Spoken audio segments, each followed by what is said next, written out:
Hello and welcome to the Telegraph Studios, where today I'm joined by Helen Dickinson, Director General of the British Retail Consortium. Helen, the shopping experience today compared with 10 years ago, completely different universe. What's been driving that change? One thing, technology. So 10 years ago, you walked into a shop, you had a look around, you bought something. Today, you can buy whatever you like, anytime, anyhow, and anywhere. Through your PC, your mobile, your tablet, you can compare prices online, you can sell things yourself through digital and online marketplaces. So the main driver behind that has been technology. Sounds great for the customer, but what kind of challenges has that created? The main challenge is the sheer pace of change.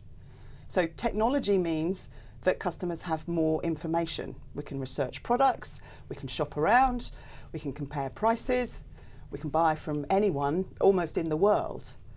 And so more information means that customers have more power. And more power means that they're less loyal and going to shop around more. With all this power the customers have, I mean, what pressure does that put on the retailers to sort out their priorities? How do they judge their priorities? The most important thing is understanding their own customers. So any particular retailer needs to understand their particular customer base and what it is that they want and need. Analysing shopping patterns, talking to them through social media, websites, etc. That's exactly the way that a particular business will understand what its particular customer base wants. And the answer will be different in every single case. But what's the consistent thing is that if they get it wrong, their customers are going to go somewhere else.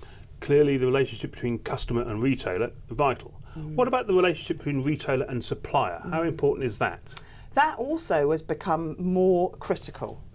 So trust, reputation are really important to us as consumers. So take that shirt you're wearing, where was it made? What were the conditions of the people in that factory? How much were they paid? How did it get here? These are all things that if we get them wrong, then that trust will be lost in today's world of instant information in a heartbeat. And they're not questions that a retailer can answer on their own. They need to be working with their suppliers in order to ensure that that trust is really maintained. So how important is it to get ethically sourced goods? It's really important. Retailers take what is happening further down their supply chain really seriously because they know that shoppers will walk with their feet or their fingertips, as it might be these days, and shop somewhere else if they do get it wrong. There's an awful lot of regulation in retail now. What kind of problems does that cause? I think the main problem that it causes is just the burden of it and ensuring that you're complying all the time.